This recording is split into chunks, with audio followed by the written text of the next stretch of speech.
கச்சத்தீவு திருவிழாவை வேறொரு தேதிக்கு மாற்றி வைத்தால் அதில் பங்கேற்பது குறித்து மீனவர் சங்க பிரதிநிதிகளுடன் ஆலோசித்து முடிவு எடுக்கப்படும் என்று ராமேஸ்வரம் பங்குத்தந்தை சகாயராஜ் தெரிவித்துள்ளார்.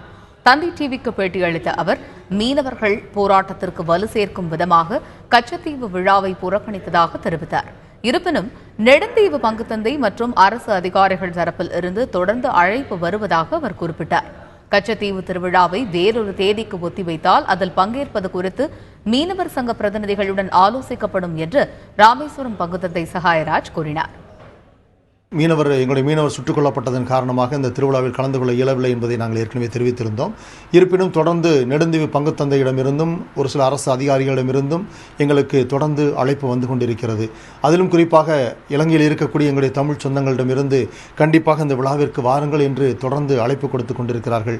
இருப்பினும் எங்களுடைய மீனவர்கள் களத்தில் நின்று போராடி கொண்டிருக்கிறார்கள். அடிப்படையான தேவைகள் மீனவர்கள் விடுதலை செய்யப்பட வேண்டும், படகுகள் விடுதலை செய்யப்பட வேண்டும், பாரம்பரிய இடத்தை மீன்பிடிப்பதற்கு உரிமை வேண்டும் என்ற கோரிக்கைகளை முன்வைத்து போராடி கொண்டிருக்கிறார்கள். எனவே இந்த போராட்டத்திற்கு வலு சேர்க்கக்கூடிய விதத்திலே எங்களால் இந்த திருப்பயணத்தில் கலந்து கொள்ள இயலவில்லை என்பதை நாங்கள் வருத்தத்தோடு தெரிவித்துக் கொள்கிறோம்.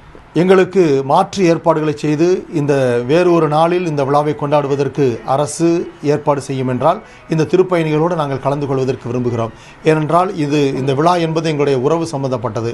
எனவே இலங்கை அரசு வேறு ஒரு நாளை எங்களுக்கு குறிப்பிட்டு திருவிழா தேதியை மாற்றி வைத்து இரு மக்களும் சேர்ந்து வரக்கூடிய ஒரு வாய்ப்பை உருவாக்க வேண்டும் என்று கேட்டுக்கொள்கிறேன்.